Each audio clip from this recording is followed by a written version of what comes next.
26 जुलाई 1967 की प्रातः क्लास।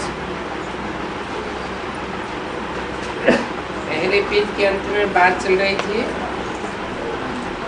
पुनर्जन्म लेते लेते पिछाड़ी में सब तमो प्रधान बनते हैं और अंत में तुम विश्व के मालिक बनते हो। जानते हो भारत बहुत ऊंच था। 2667 की वाणी का दूसरा पेज। जो भारत बहुत ऊंच देश था, अभी कितना गरीब है। गरीब है तो गरीब को सब मदद देते रहते, हर बात की भीख मांगते ही रहते हैं। आगे तो बहुत अनाज यहाँ से जाता था।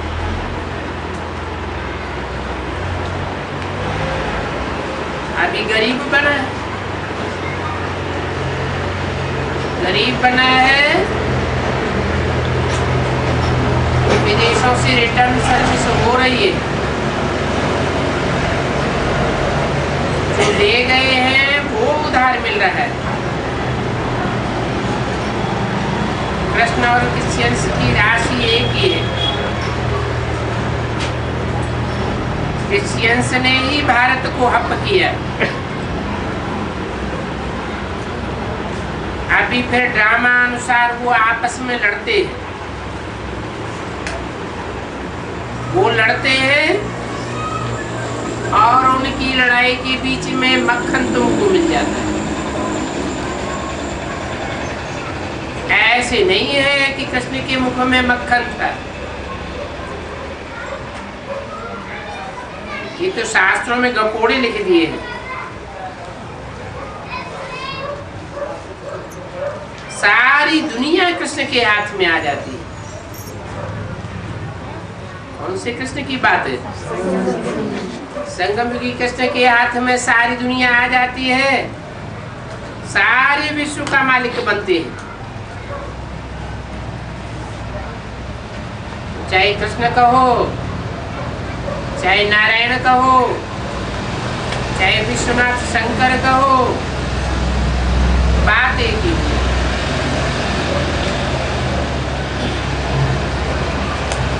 तुम बच्चे जानते हो हम विश्व के मालिक बनते हैं, तो तुमको कितनी खुशी होनी चाहिए। तुम्हारी कदम कदम में पदम है।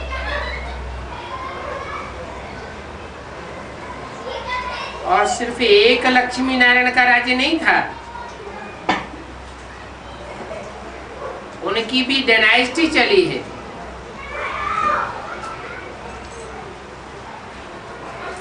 यथा राजा रानी तथा प्रजा, सभी के पांव में पदम होता है। और वहां तो अनगिनत पैसे होते हैं। पैसे के लिए कोई पाप आदि नहीं करते, अथाह धन होता है।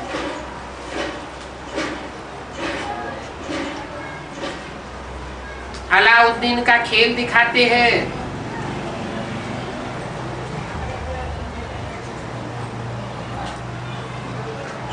अल्लाह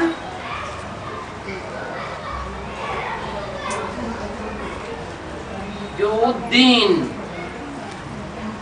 ऊंचा दीन स्थापन करते हैं। दीन अर्थात धर्म, वो देवी देवता धर्म स्थापन करते हैं। सेकंड में जीवन मुक्ति दे देते हैं, सेकंड में साक्षात्कार हो जाता है। तो अल्लाउद्दीन के चिराग की कहानी है।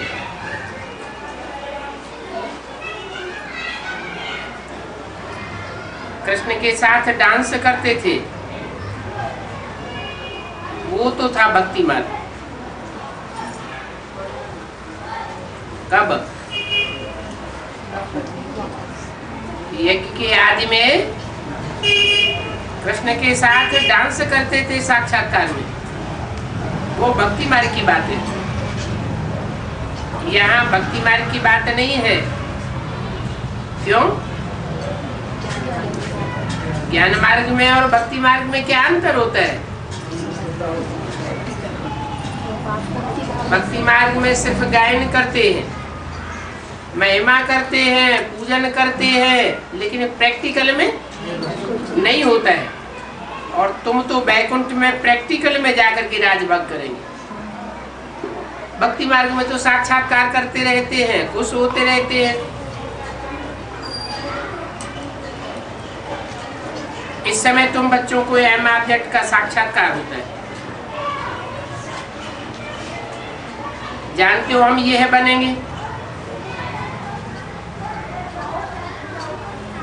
बच्चों को ये बात भूल जाती है क्या कि हम लक्ष्मी नारायण बनेंगे, इसलिए ये बैच दिया जाता है कि पॉकेट में पड़ा रहे। अभी हम वेद के बाप के बच्चे बने तो कितनी खुशी होनी चाहिए। और ये तो घड़ी घड़ी पक्का करना चाहिए, परंतु माया अपोजिशन में बैठी हुई है तो खुशी उड़ाई देती है। बाप को याद करते रहेंगे तो नशा रहेगा कि बाबा हमको विश्व का मालिक बनाते हैं। नशा तुमको चढ़ता है, माया भुलाई देती है। माया भुला देती है तो फिर तुमसे कुछ न कुछ विकर्म बन जाता है। अभी तुम बच्चों की स्मृति आई है कि हमने ही 84 जन्म लिए। किन बच्चों को? तुम कहा ही जाता है जो सन्मुख बैठते हैं। बाप से जिन बच्चों ने सन्मुख बैठकर पढ़ाई पढ़ी है उन बच्चों के लिए ही कहा है। कितने जन्म लेते हैं? पूरे 84 जन्म। और कोई 84 जन्म नहीं लेते हैं। और कोई में कौन कौन आ गए?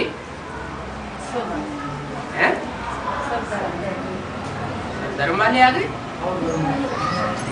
तुम 84 जन्म लेते हो और कोई धर्म वाले 84 जन्म नहीं लेते हैं। और में कौन कौन आ गए?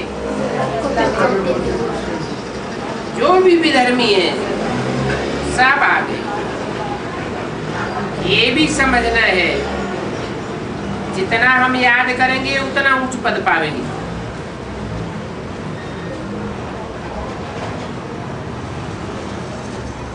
सतयुग के फर्स्ट नारायण और सतयुग के सेकंड थर्ड नारायण में अंतर तो होगा ना।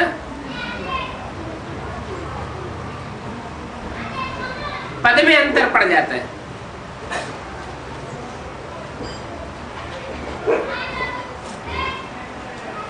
परंतु अभी बाप कहते हैं आप समान बनाओ। प्रजा बनाते हैं।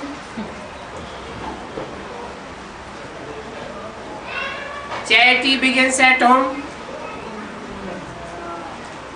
तीर्थों पर भी पहले खुद जाते हैं, फिर मित्र संबंधियों आदि को ले जाते हैं। तो तुम भी प्यार से सबको समझाओ। परंतु सभी इन बातों को नहीं समझेंगे। कौन समझेंगे?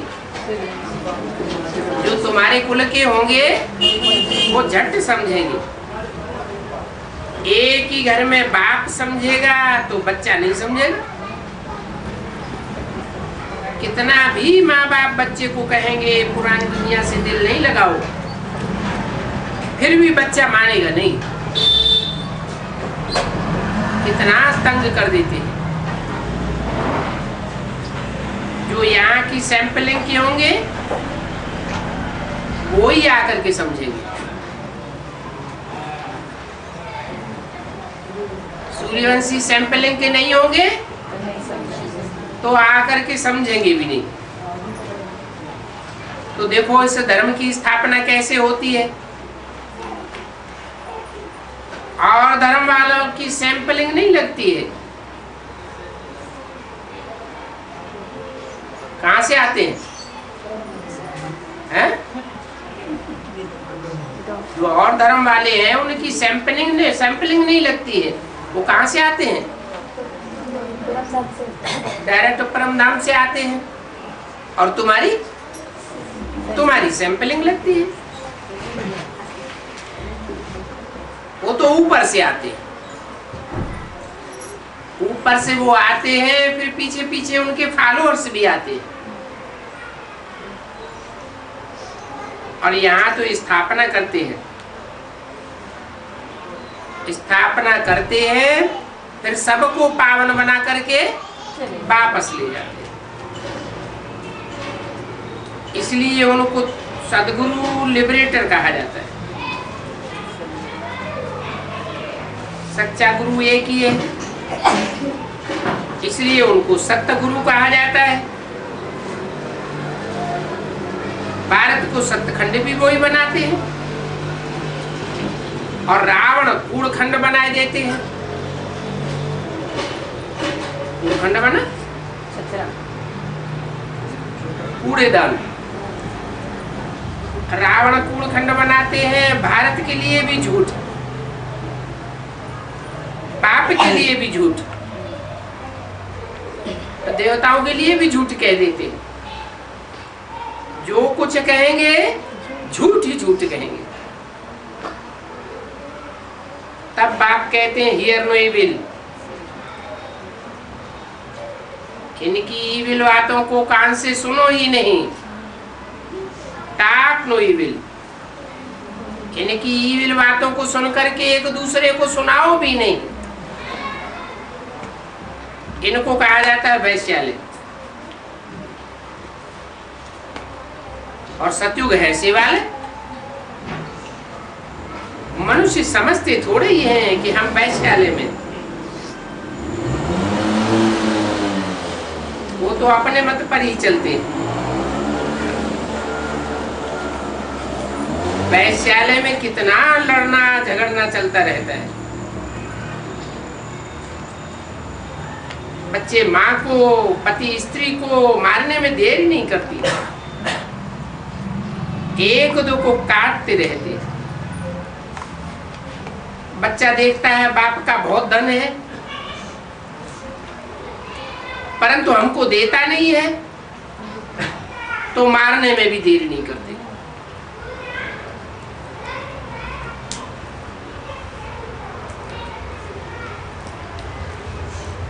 ये बच्चों में टेंडेंसी कहाँ से आई है?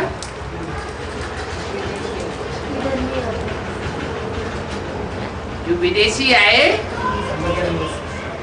उन विदेशियों में ये परंपरा चली।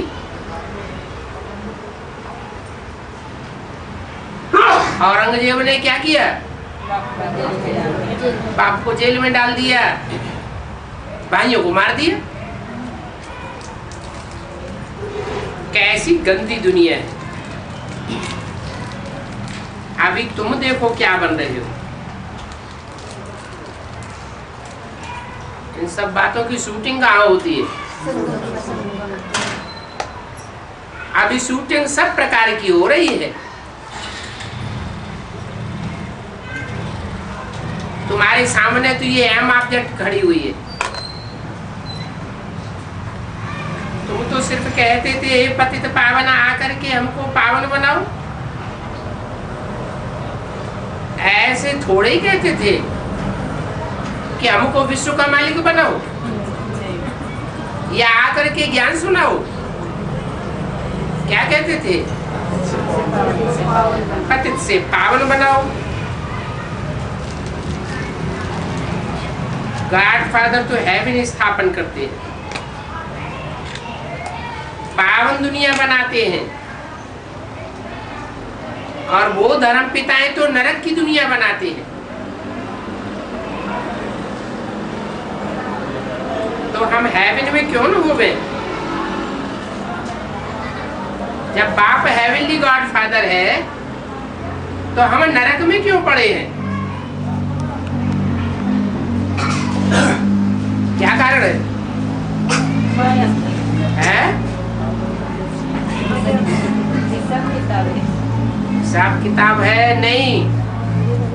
बाप की श्रीमत पर पूरा नहीं चलते हैं।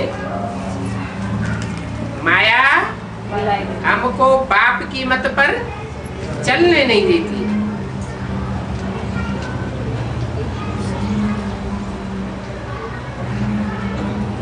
तो ये किसी की बुद्धि नहीं चलती कि हेवनली गॉड फादर आया हुआ है तो हम नरक में क्यों पड़े हैं। करोड़पति अरबपति का बच्चा हो, पैसे पैसे के लिए मोहताज क्यों होता है? बाप से कनेक्शन नहीं है या बाप को पहचानता ही नहीं। तो बुद्धि चलनी चाहिए। बाप समझाते हैं कल्प कल्प हम तुमको स्वर्गवासी बनाता हूं। फिर रावण तुमको नरकवासी बनाते हैं। कल्प की आयु लाखों वर्ष कह देने से भूल गए हैं। बाप कहते हैं तुम हेवन के मालिक थे, फिर चक्कर लगाया, अभी हेल के मालिक बने हो। अभी फिर बाप तुमको हेवन का मालिक बनाते हैं। कहते हैं आत्माएं, हे बच्चों बाप को याद करो। बाप को याद करेंगे तो तुम तमो प्रधान से सतो प्रधान बन जाएंगे। तमो प्रधान बनने में कितना टाइम लगा? आधा कल्प लग गया। बिल्कुल सारा कल्प ही कहे। क्यों आधा कल्प लगा? या नीचे उतरने में सारा कल्प लगा? सत्युग के पहले जन्म से नीचे उतरना नहीं शुरू होता। कला कम होती जाती है। इस समय कोई भी कला नहीं रही है। कहते भी हैं मुझे निर्गुण हारे में कोई गुण नहीं। इनका अर्थ कितना क्लियर है। 26/7/67 की वाणी का 30 पेज। यहाँ फिर निर्गुण बालकों की संस्था भी है। कहाँ? भक्ति मार्ग की बात बताई। भक्ति मार्ग में जो निर्गुण बालकों की संस्था है उसकी शूटिंग कौन करता है? तथागत जी के करते हैं। हमारे में बहुत गुण भरे हुए हैं।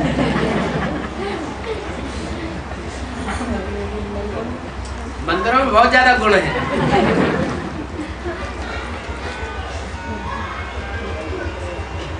यहाँ इस दुनिया में फिर निर्गुण बालकों की संस्था भी है। वो भी शूटिंग कहाँ होती है? संगम युग में उसकी शूटिंग होती है। तो देखो सभी बालकों में कोई गुण नहीं है।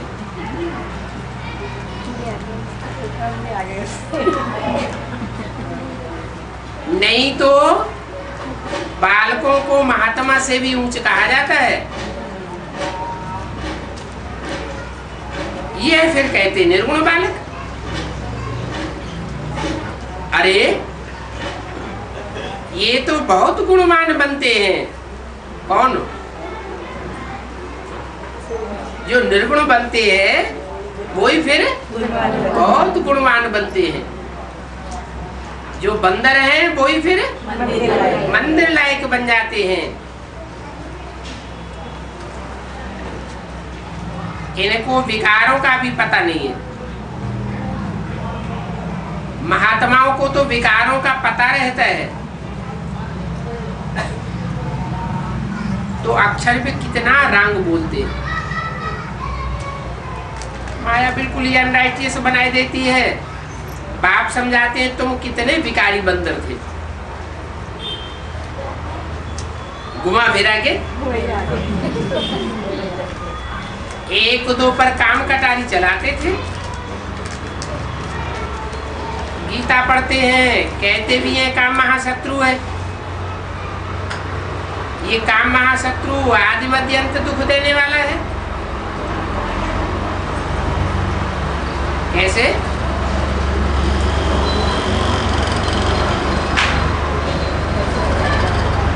हम महाशत्रु के लिए ऐसे क्यों कहते हैं कि आदि मध्य अंत दुख देने वाला है?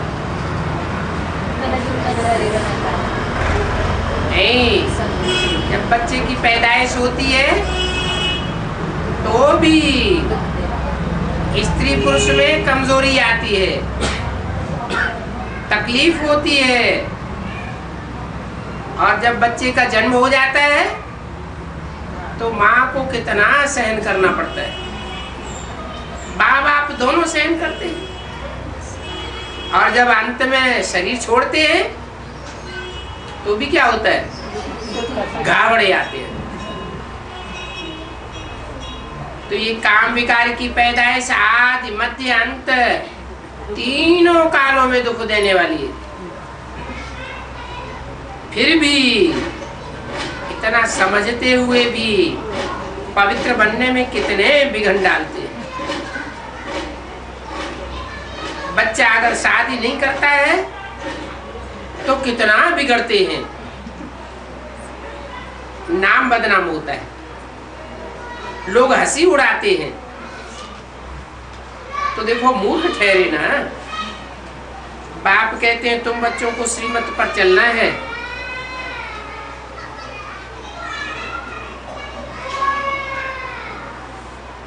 जो फूल बनने का नहीं होगा तो जरूर कांटा ही रह जाएगा।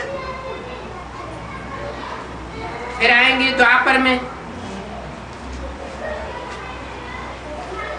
जबकि रावण राज्य होगा, रावण राज्य में कितना भी समझाओ कब नहीं मानेंगे। कहाँ बच्चे कहते हैं हम शादी नहीं करेंगे, तो माँ बाप कितना अत्याचार करते हैं। कहाँ की बात? ज्ञान में चलने वाले बच्चे कहते हम शादी नहीं करेंगे तो माँ बाप हिरण्यकश्यप बन के अत्याचार करते हैं। बाप कहते हैं जब ज्ञान की रचता हूँ तो ये बिगन पड़ते हैं। 3 पैर पृथ्वी भी कौरव पांडवों को नहीं देते हैं। 3 पैर पृथ्वी नहीं देते हैं। कहाँ? बेसिक में नहीं देते कि एडवांस में नहीं देते? एडवांस में नहीं देते। इधर बड़े बड़े मिनी मधुबन कैसे बने हुए पड़े, और बेसिक में भी बड़े बड़े महल माड़ियां अटारियां बने पड़े। फिर ऐसे क्यों कहते हैं? सच्चे पांडव तो मिनी मधुबन में किधर रहे हैं? बाहर की दुनिया में सेवा के लिए घूम रहे जो सच्चे पांडव है, वो मिनी मधुबन में रहते नहीं। 2 घंटा कहते हैं पांडवों को 3 पैर पृथ्वी के नहीं मिले। पांडवों को गायन है, शक्तियों की बात थोड़ी बताई। शक्तियां दर दर भटकेंगी क्या?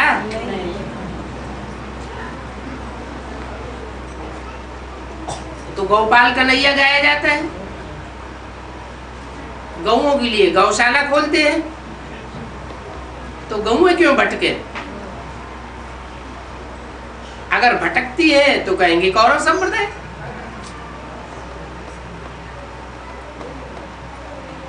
तो जो गायन है पांडवों को 3 पैर पृथ्वी के नहीं मिलते, वो कहाँ की बात है?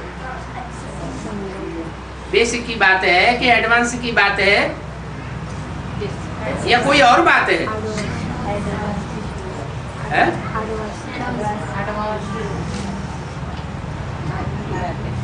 वो तो बेसिक में भी शुरुआत की बात है। दिल्ली में जमुना के कंठे पर दीदी दादियां पड़ी रहती थी, उन्हें 3 पैर पृथ्वी के नहीं मिलते थे।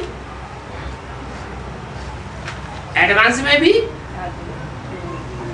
आदि में नहीं मिलते, अंत में तो बड़ी बड़ी महलमाड़ियां अटारियां मिल जाती है, बुला बुला के देने लगते। तो फिर कैसे कहे कि पांडवों को 3 पैर पृथ्वी के नहीं मिलते?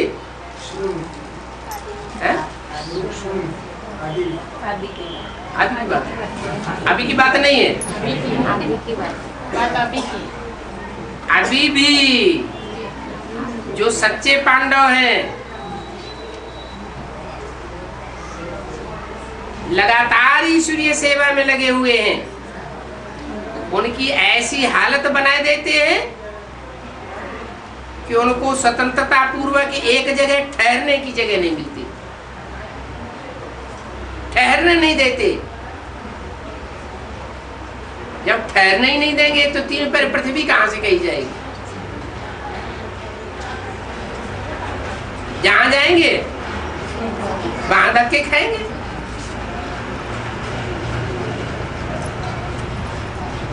आसुरी संप्रदाय है,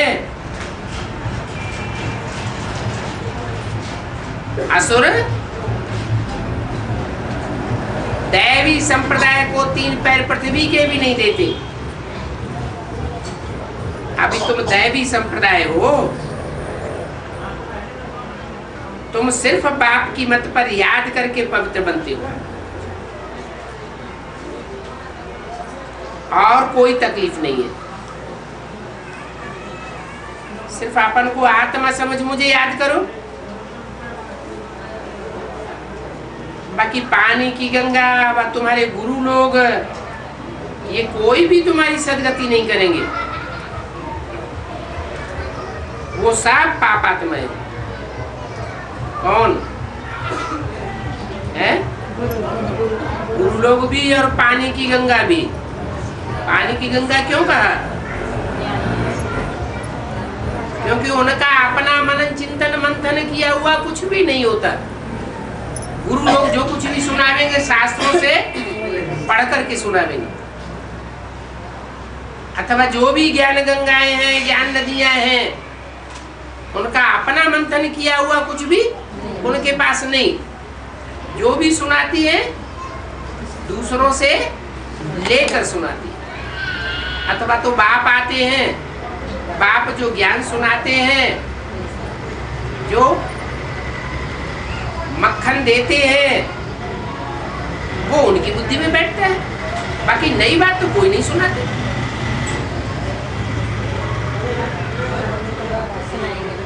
नई बात तो बाप ही सुनाए। तो वो सब पाप आत्माएं हैं, हमको गाली देते हैं। जैसे तुम आत्मा इस शरीर में अवतरते हो, वैसे बाप भी अवतरते हैं। बाप भी अवतार लेते हैं, तुम बच्चे भी अवतार लेते हो। तो फिर कच्छ अवतार मच्छ अवतार कैसे हो सकता है? मनुष्य तन में ही आते हैं ना।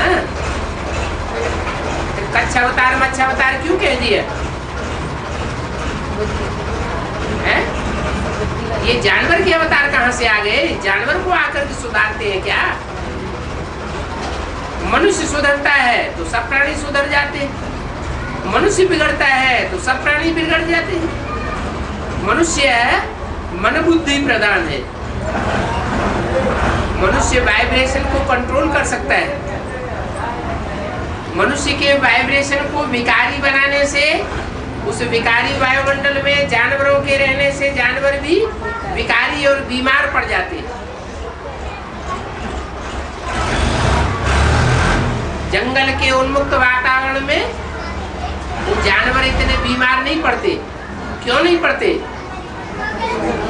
क्योंकि मनुष्यों का वहां विकारी वातावरण नहीं है।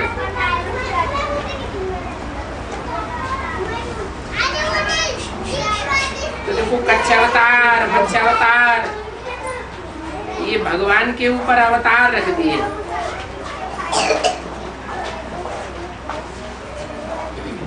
मैं तो कच्छ मच्छ अवतार नहीं लेता, मैं तो मुकर्रर रथ में आता हूँ, रामकृष्ण जैसे मनुष्यों में आता हूँ। जो मनुष्य अवतार है वो धरणी का आधार लेते हैं, कन्याओं माताओं रूपी धरणी के आधार पर चलते हैं, उनको मान देते हैं। और जो जानवर के अवतार हैं वो कन्याओं माताओं रूपी धरणी को मान नहीं देते, अपमान करते हैं और पानी में रहते हैं, पानी को आधार बनाते हैं, माने ज्ञान जल को आधार बनाते हैं, ज्ञान के अहंकार में रहते हैं। तो जो ज्ञान के अहंकार में रहने वाले हैं वो हैं सब रावण संप्रदाय, राक्षस। क्यों? ज्ञान के स्वाभिमान में रहना, अहंकार में रहना, वो रावण संप्रदाय। क्यों?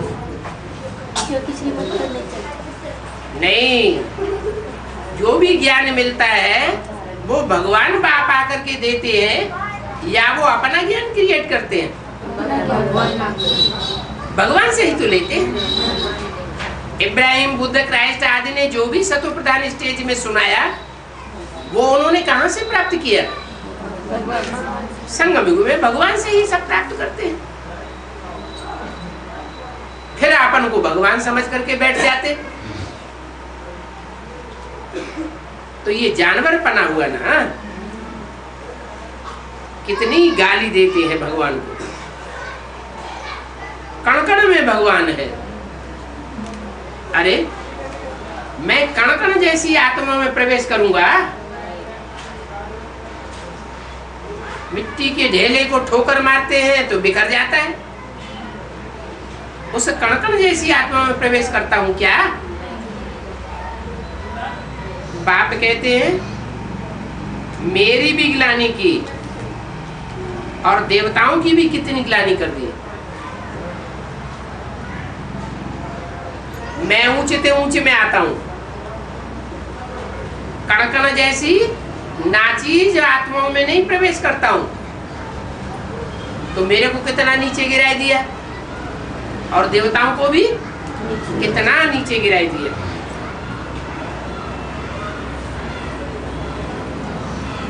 जब ऐसी हालत हो जाती है, धर्म की पूरी ही ग्लानि हो जाती है, तब मुझे आना पड़ता है। आकर के फिर से तुम बच्चों को वर्षा देता हूं।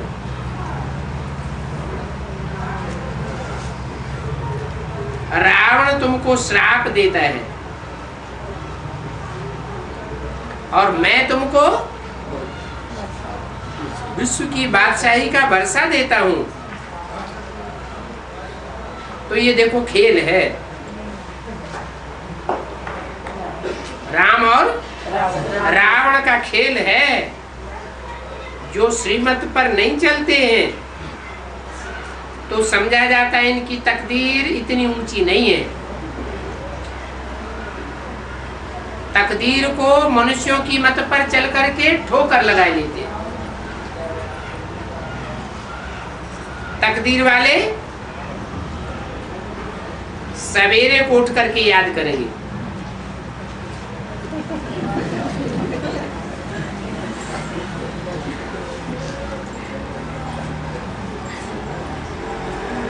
बाबा से बातें करेंगे। अपन को आत्मा समझ है, बाप को याद करो तो विकर्म विनाश हो भी। पाप कर्म भस्म होंगे, पापों का बोझा उतरेगा तो खुशी का पारा भी चढ़ेगा। क्यों? क्योंकि बोझा कम हो जाएगा तो हल्कापन आवेगा, बुद्धि हल्की हो जाएगी। जो पास विदानर्स होते हैं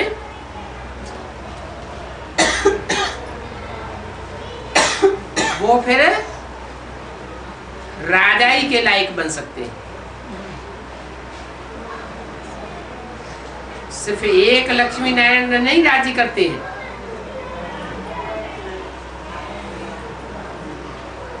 डायनेस्टी होती है।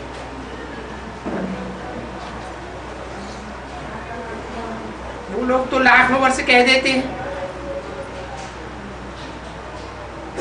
वास्तव में लक्ष्मी नारायण के राज्य की 1250 वर्ष में 8 डायनेस्टी चली है।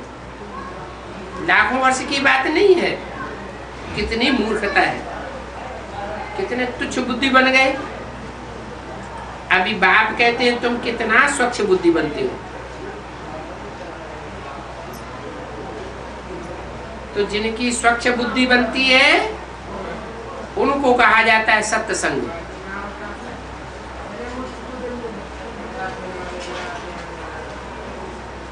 बाकी सब है झूठी डुबोने वाली लत संग।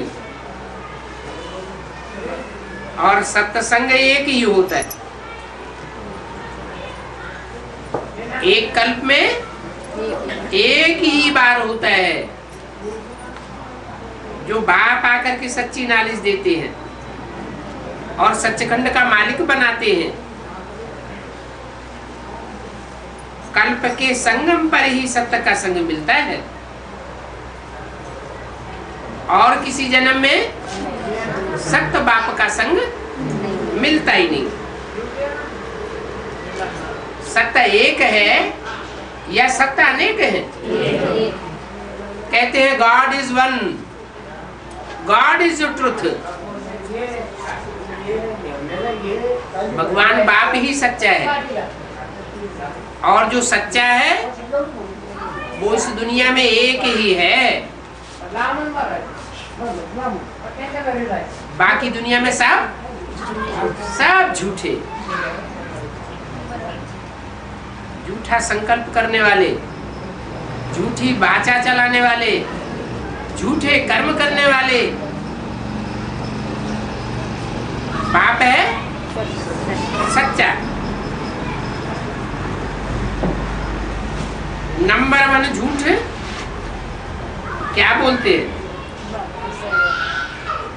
ईश्वर को सर्वव्यापी कहते हैं।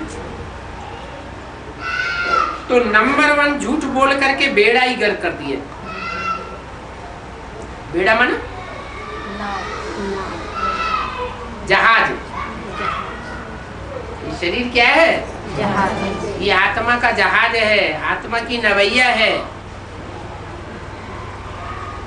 आत्मा की नवैया को कितना भरमाई दिया, क्या कहकर? ईश्वर सर्वव्यापी है। सर्वव्यापी है तो बुद्धि को कहाँ टिकावे? अनेकों में बुद्धि को भरमाते हैं।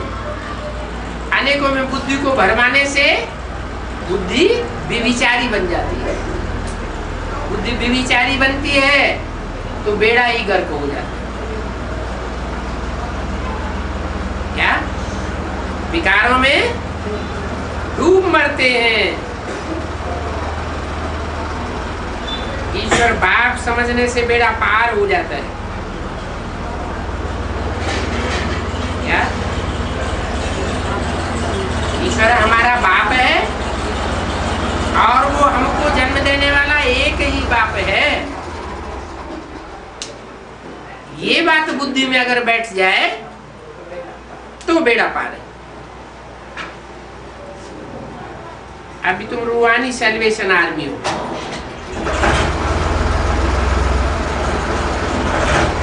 इसको सैल्वेज करते हो, आत्माओं को सैल्वेज करते हो। तुम विश्व का बेड़ा पार करने वाले हो।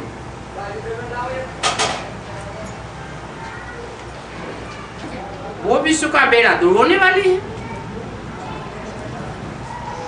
तुमको सैल्वेज करने वाला, श्रीमत देने वाला एक बाप है। तुम्हारी महिमा बहुत भारी है। बाप की महिमा, भारत की महिमा अपरम अपार है। एक की महिमा है या दो की महिमा है? कैसे? जिसको भारत नाम दिया, भारत में ही भगवान आते हैं। इसलिए बोला रामायण की सारी कहानी भारत पर है। सिर्फ समझाने का खीर चाहिए तो रामायण की सारी कहानी राम के ऊपर है या भारत के ऊपर है? एक ही बात है, जो राम है वही भारत है।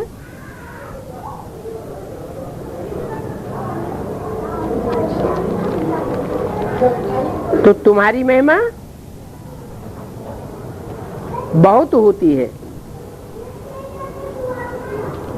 ये बाप की महिमा है, भारत की महिमा है। भारत में ही बाप आते हैं। तुम ब्रह्मांड के भी मालिक बनते हो तो विश्व के भी मालिक बनते हो। मैं तो सिर्फ ब्रह्मांड का मालिक हूं।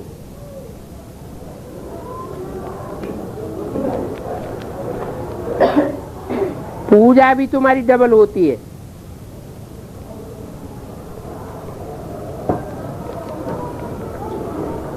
कैसे डबल रूप में पूजा होती है?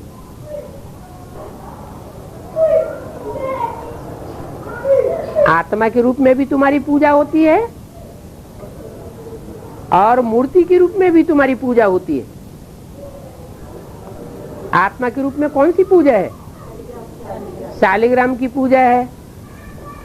और मूर्ति के रूप में देवताओं की जो भी मूर्तियां हैं उस रूप में पूजा होती है। जैसे शंकर की मूर्ति है और शंकर की आत्मा भी है। कैसे पूजी जाती है दो रूपों में?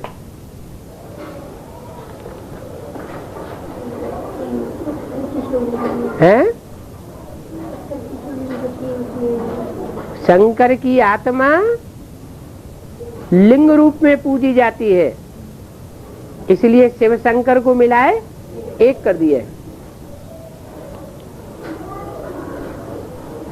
शिव की आत्मा की पूजा नहीं है। पूजा साकार की होती है, जब साकार में प्रवेश करता है। और आत्मिक स्टेज जब धारण करता है तो लिंग की पूजा है। ऐसे ही तुम बच्चों की भी दो प्रकार की पूजा है। देवता रूप में मूर्ति की पूजा है और आत्मिक स्टेज के रूप में शालिग्राम की पूजा है।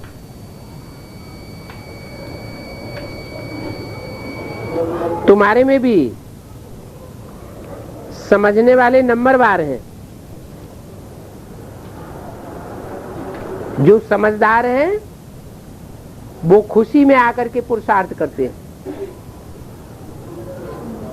सदैव खुशी रहते हैं, दूसरों को भी खुशी बांटते हैं। जो पुरुषार्थ नहीं करते खुद भी धमचक्कर मचाते हैं और दूसरों को भी तंग करते हैं। तो देखो पढ़ाई में कितना फर्क हो जाता है। पढ़ाई एक ही है, पढ़ाने वाला एक ही है, लेकिन पढ़ने वालों में नंबरवार बनते हैं।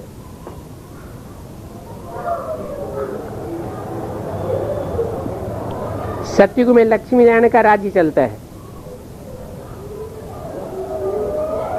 वहां सतयुग में अलग से वजीर नहीं होते हैं राय देने वाले।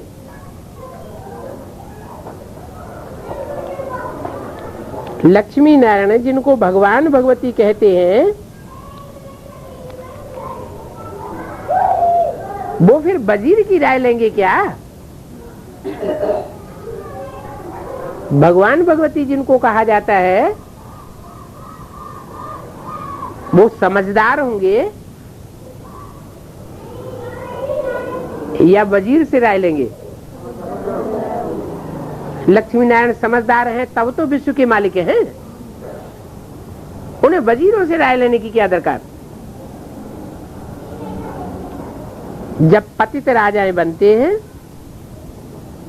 तो वजीर रखते हैं। माने बुद्धि का जब पतन होता है, शरीर विकारी बनता है,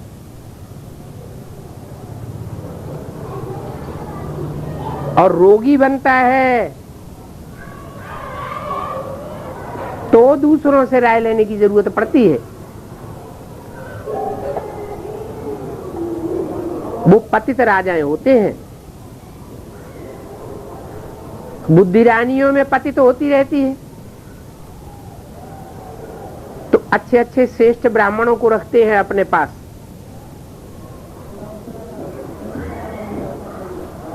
या सन्यासियों को रखते हैं।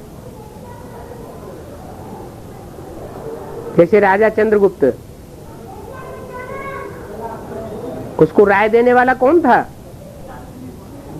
चाणक्य, ब्राह्मण था ना। जब खुद राजा था तो समझता हमारी बुद्धि तो बेकारी है, और ये तो निर्विकारी ब्राह्मण है, तो उनसे राय लेते थे। जो पतित राजाएं बनते हैं तो वजीर आदि रखते हैं। अभी तो है ही प्रजा का ऊपर प्रजा का राज्य, तो ढेर के ढेर वजीर रखते हैं। जितने जास्ती पतित उतने जास्ती वजीर। अनराइटियस, अनलॉफुल, इररिलीजियस राज्य है। तुम बच्चों की इस पुरानी दुनिया से वैराग आना चाहिए। कहते भी हैं कि ज्ञान मिलता है तो भक्ति के कर्म कांडों से वैराग आ जाता है। ज्ञान सिर्फ रूहानी बाप देते हैं।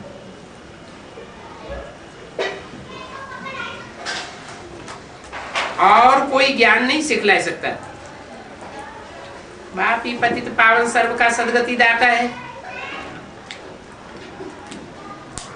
और कोई मनुष्य मात्र सर्व की सदगति कर ही नहीं सकता। मनुष्य तो मनुष्यों को डुबोते हैं,